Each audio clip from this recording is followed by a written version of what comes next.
بسم الله الرحمن الرحيم اللهم صل على محمد باللہ من الشیطان الرجیم بسم اللہ الرحمن الرحیم رب اشرح لی صدری ویسر لی امری واحلل عقدۃ من لسانی یفقہوا قولی اللہم انطقنی بالہدی والہمنی التقوی۔ ناظرین السلام علیکم۔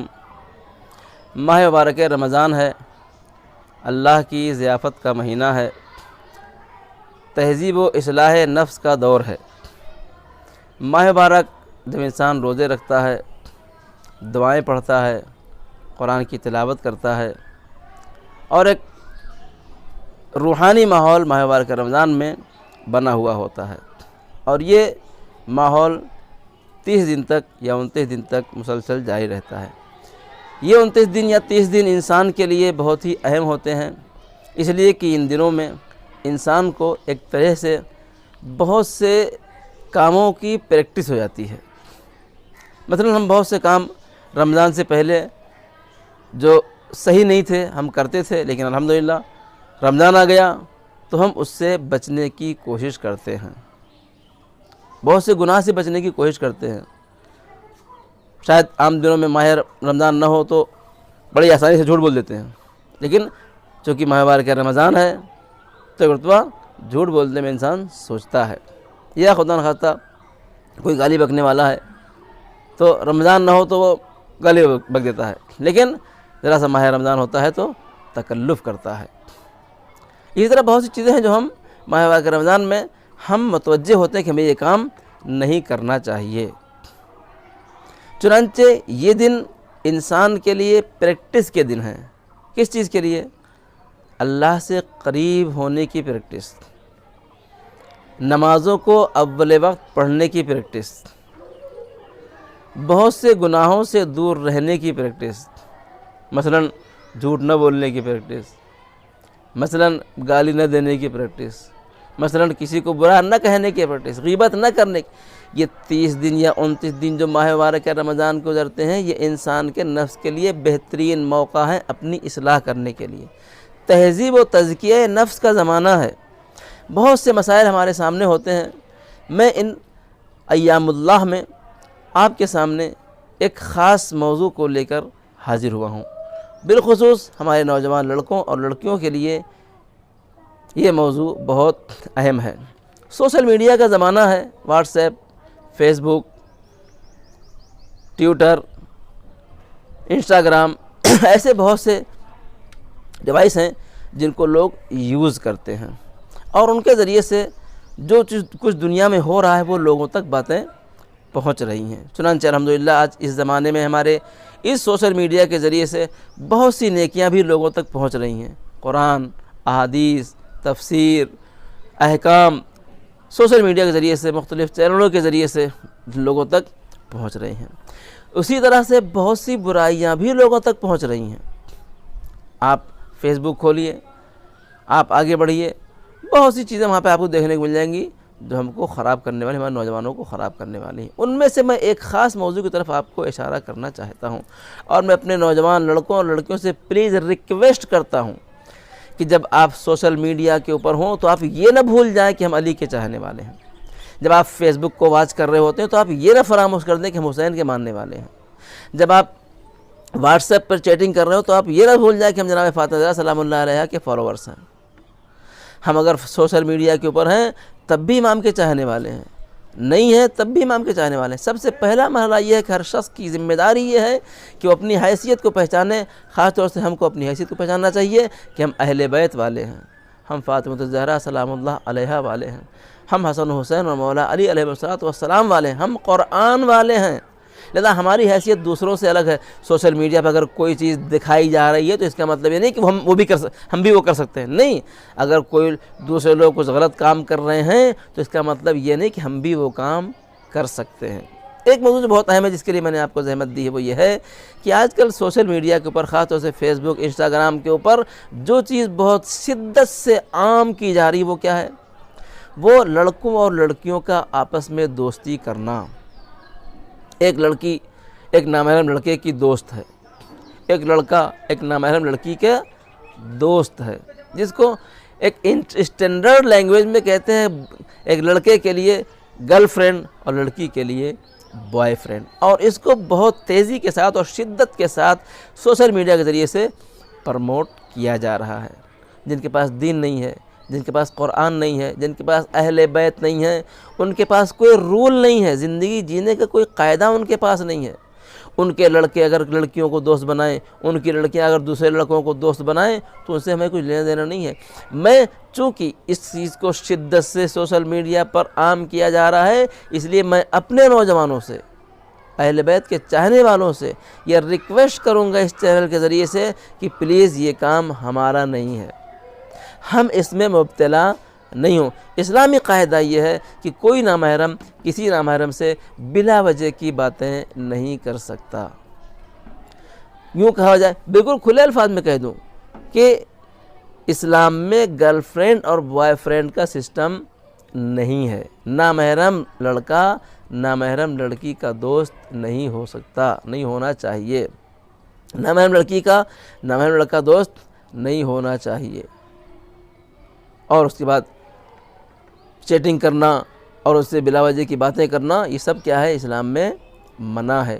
دوسرے لوگ کرتے ہیں وہ کریں، ہم کو کچھ لینا دینا نہیں ہے، لیکن ہم اپنے ذمہ دار ہیں۔ لہذا اسلام میں اس بات کی اصلاً اجازت نہیں ہے کہ کوئی لڑکا کسی نامحرم لڑکی کے دوستی کرے یا کوئی لڑکی کسی لڑکے سے دوستی کرے۔ تو کیا دشمنی کرے؟ نہیں، دشمنی کرنے کو بھی نہیں کہا گیا ہے۔ ٹھیک ہے، حدود ہیں محرم و نامحرم کے، اسلام میں حدود ہیں، ان حدود کی رعایت کرنا ہماری ذمہ داری ہے۔ سورہ نور میں بتایا گیا ہے کہ لڑکیوں کو کن لوگوں سے حجاب کرنا چاہیے۔ سورہ آل عمران میں بتایا گیا ہے کہ لڑکوں کے اوپر کون سی عورتیں حرام ہیں۔ یہ تمام چیزیں اسلام میں معین کر دی گئی ہیں۔ اب ایسی صورت میں اگر کوئی ان حدود کو تجاوز کرتا ہے اور اسلام کے قانون کو پامال کر کے ایک لڑکا خدا نخواستہ کسی نامحرم لڑکی سے دوستی کرتا ہے، جائز نہیں ہے۔ آج پورے سوشل میڈیا کے اوپر عشق و محبت کی چیزیں عام کی جا رہی ہیں، اس کے طریقے بتائے جا رہے ہیں، گرل فرینڈ بوائے فرینڈ، اور عالم تو یہ ہے کہ بوائے فرینڈ اور گرل فرینڈ کو دوسرے مذاہب کے لوگ وہ کہتے ہیں گرل فرینڈ بوائے فرینڈ میں سب کچھ چلتا ہے۔ یاد رکھیے، اسلام میں کچھ بھی نہیں چلتا ہے۔ اسلام میں ایک نامحرم دوسرے نامحرم کے لیے اس وقت حلال ہوتا ہے جب ان کا نکاح ہو جائے۔ نکاح کے علاوہ کوئی صورتحال نہیں ہے جس میں کیا ہو جائے، ایک نامحرم کسی دوسرے نامحرم سے بغیر محرم ہوئے اس طرح کی گفتگو کرے۔ لہذا میں اس طرح ماہ مبارک رمضان کے ان ایام کا واسطہ دیتا ہوں، پلیز ہمارے لڑکے اور لڑکیاں گرل فرینڈ بوائے فرینڈ نہیں رکھے، یہ ہمارے پاس نہیں۔ اب ایک سوال پیدا یہ ہوتا ہے کہ مولانا بچے ہمارے اب کو ایجوکیشن ہے، اسکول میں لڑکے لڑکیاں ساتھ پڑھتے ہیں، کالجز میں لڑکے لڑکیاں ساتھ پڑھتے ہیں، وہ کیا کریں؟ ہمارے مراجع کرام کا فتویٰ یہ ہے کہ جو لڑکے لڑکیاں کو ایجوکیشن میں ہیں اور ساتھ میں پڑھتے ہیں، ان کے لیے پہلی بات تو کہ لڑکیاں اگر ایسے کالجز ایسے اسکول میں جاتی ہیں تو ان کو حجاب کر کے جانا چاہیے۔ ہمارے سماج کے بہت سے پیسے والے سرمایہ دار حضرات ایسے ہیں جو اپنی لڑکیوں کو ان اسکولوں میں بھیجتے ہیں کہ جہاں کے اوپر ان کے لیے حجاب بینڈ ہے۔ میں نے اپنی آنکھوں سے دیکھا، اسکرٹ پہن کے جوان لڑکیاں اسکول جا رہی ہیں تعلیم کے نام کے اوپر۔ اصلاً اسلام میں جائز نہیں ہے۔ آپ کی بچی کی تعلیم بہت ہائی نہیں ہوگی، سٹی مانٹیسری اسکول میں نہیں پڑھے گی تو کیا ہوا؟ ایک ایسے اسکول میں پڑھائیے جہاں کی پڑھائی کا اسٹیٹس شاید بلند نہ ہو لیکن حجاب تو محفوظ ہے۔ اصلاً مراجع کرام فرماتے ہیں کہ اصلاً آپ کو اجازت نہیں ہے اپنی بچی کو ایسے اسکول بھیجنے کے لیے جہاں کے اس کا حجاب محفوظ نہ رہے، جائز نہیں ہے، لیکن ہم لوگ بھیجتے ہیں۔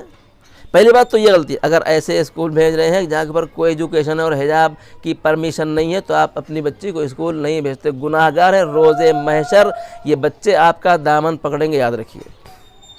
دوسری بات یہ ہے کہ اگر بچے ایسے اسکول میں پڑھتے ہیں، حجاب کے ساتھ جاتے ہیں، تو لڑکے لڑکیاں ایک ساتھ پڑھتے ہیں، تو وہاں کے اوپر بھی غیر ضروری بات کرنے کو منع کیا گیا ہے۔ بلا وجہ کی باتیں، ہنسی مذاق، اور اس میں بھی بھونڈے مذاق، سیکسول مذاق، ان تمام چیزوں کو شدت سے اسلام میں منع کیا گیا ہے۔ یہ تو گئی اسکول اور کالج کی بات۔ حدود ہیں، پاکیزگی اور طہارت اسی کا نام ہے کہ ایک نامحرم دوسرے نامحرم سے ٹچ میں نہیں آئے۔ اور جہاں چیٹنگ کرنے میں منع کیا گیا ہے وہاں ہاتھ ملانا تو بہت بڑی بات ہے۔ اصل ہاتھ نہیں ملا سکتے، شیک ہینڈ نہیں کر سکتے نامحرم سے، آپ چاہے وہ مسلمان ہو چاہے غیر مسلمان ہو۔ ایک مسلمان لڑکا غیر مسلمان لڑکی سے بھی ہاتھ نہیں ملا سکتا۔ لہذا ہمارے بچوں کو دھیان رکھنا چاہیے کہ ہم کالج میں ہیں تب بھی علی کے چاہنے والے ہیں، گھر میں تب بھی علی کے چاہنے والے ہیں۔ ہم کالج میں تب بھی مسلمان ہیں، گھر میں تب بھی مسلمان ہیں۔ لہذا ہمیں ان حدود کی، کہتے ہیں کہ وہاں انسلٹ ہوتی ہے، انسلٹ کی کوئی بات نہیں ہے۔ اگر آپ ہاتھ نہیں ملائیں تو کوئی انسلٹ نہیں ہو جائے گی۔ ہر انسان کو اپنے مذہب کے اوپر عمل کرنے کی اجازت ہے، کوئی مشکل نہیں ہے۔ ایسا نہیں کہ آپ ہاتھ نہیں ملائیں گے تو کوئی مشکل ہے، کوئی مشکل نہیں ہوگی۔ لہذا ہاتھ ملانے کی اجازت نہیں ہے، غلط مذاق کرنے کی اجازت نہیں ہے۔ لڑکے ہو چاہے لڑکی، اس بات کو دھیان دیں۔ ماہ مبارک رمضان ہے، اس ماہ مبارک رمضان میں اپنے خدا سے عہد کرے پالنے والے، اگر میں نے اس کے پہلے کچھ کیا ہے تو آج سے استغفار کرتے ہیں، توبہ کرتے ہیں، آئندہ سے ایسا نہیں ہوگا۔ بات آتی ہے فون کی، واٹس ایپ پہ چیٹنگ کی۔ کسی نامحرم کو میسج کرنے کی اجازت نہیں ہے، وہ بھی غلط میسج، آئی لو یو کے میسج اصلاً جائز نہیں ہے۔ لہذا میں اپنے اس چینل کے ذریعے سے اپنے تمام نوجوانوں سے اس ماہ مبارک رمضان میں ریکویسٹ کرتا ہوں کہ پلیز ان چیزوں سے آپ دور رہیے۔ لڑکوں کے لیے کوئی گرل فرینڈ کا سسٹم نہیں ہے، لڑکیوں کے لیے کوئی بوائے فرینڈ کا سسٹم نہیں۔ اگر آپ کو کسی سے محبت ہے، کسی سے عشق ہے، والدین سے کہیے جا کے شادی کریے۔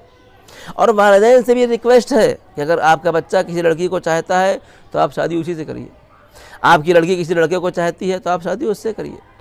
بہت سے والدین ہیں جو ضد کر لیتے ہیں کہ جہاں لڑکا چاہتا ہے وہاں شادی نہیں کریں گے، البتہ اس کی حدود ہیں۔ اگر لڑکی مسلمان ہے، کفو ہے، بہتر ہے تو آپ اس میں، اگر خدا نخواستہ کوئی مشکل ہے تو ٹھیک ہے، سمجھانے کی کوشش کیجیے، لیکن اگر کوئی مشکل نہیں ہے تو آپ ضد نہ کریے۔ لڑکے جہاں چاہتے ہیں آپ شادی وہاں کریے، زمانہ بہت خراب ہے۔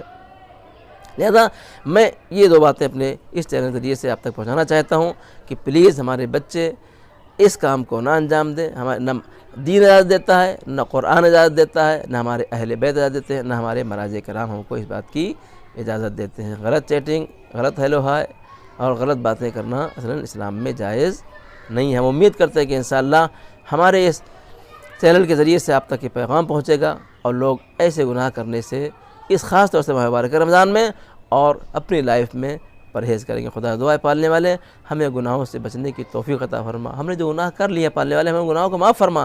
یہ ماہ مبارک گناہوں کی معافی کا زمانہ ہے پالنے والے، ہمارے قلیل اعمال کو قبول فرما، ہمارے کثیر گناہوں کو معاف فرما۔